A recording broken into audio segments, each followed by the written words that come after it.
Posibleng paglobo ng kaso ng COVID-19 sa Dagupan City, pinaghahandaan na ng lokal na pamahalaan. May ulat si King Guevara.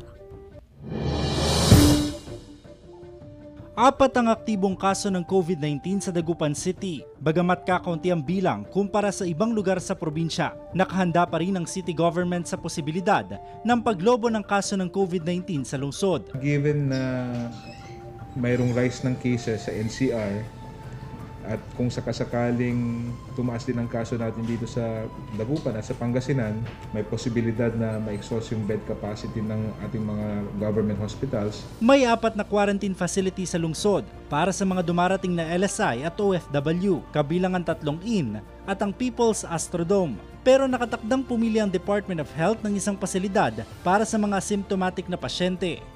Nagpapaharap tayo ngayon kung ano ang ma-accredit ng DOH among our quarantine facilities ang pwedeng paglagyan mamaya kung sakasakali ng mga positive asymptomatic cases natin. Pero kung ang ilang empleyado ang tatanungin, ayaw nilang gamitin ang pasilidad ng inn para sa mga asymptomatic patient. Ay, hindi. Dahil?